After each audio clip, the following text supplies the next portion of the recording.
Good morning and happy blessed Friday.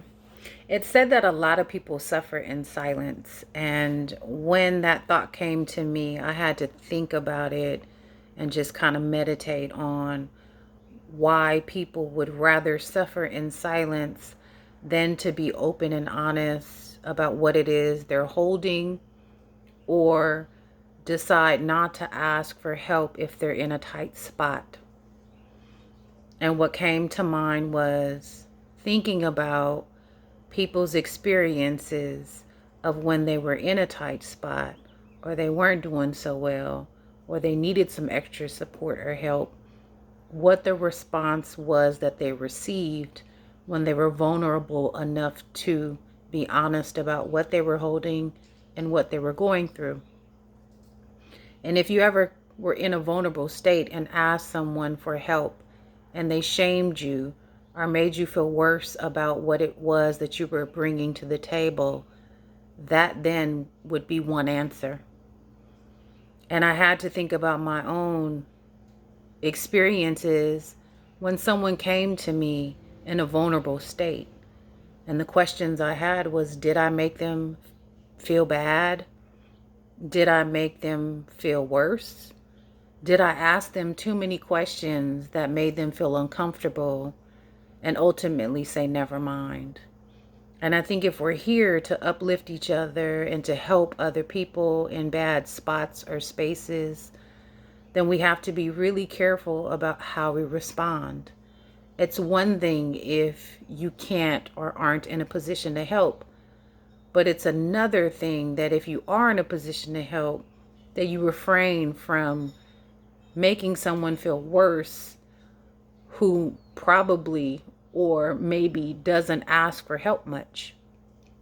And so it goes back to why people would rather suffer in silence than to break their silence and ask someone for help. And so in my adulting, I have to think about my parenting style and when and if my kids come to me and ask for help. I don't want to enable any bad behaviors, but I also don't want them to think of asking for help as a weakness, because in reality, it's strength.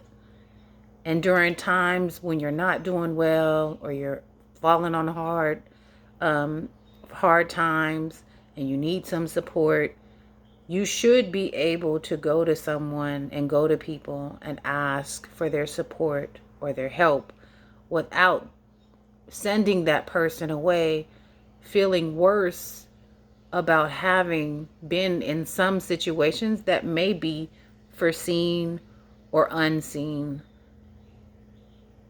And so if you tend to be a person who asks a bunch of questions when someone comes to you, I get it if it's a stranger.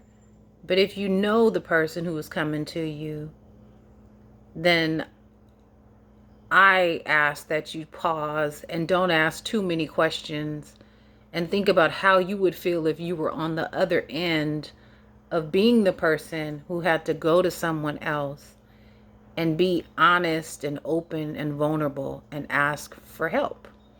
It's the same thing around teaching. How do people teach you? Are they forceful with their teaching? Do they yell at you when they're teaching you? Do they shame you or make you feel bad about not knowing?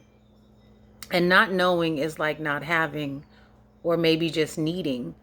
And it really takes a strong person to be honest, vulnerable, open, and real about what they don't know, what they don't have, and what they possibly need. Thank you for listening. I love you. Happy Blessed Friday.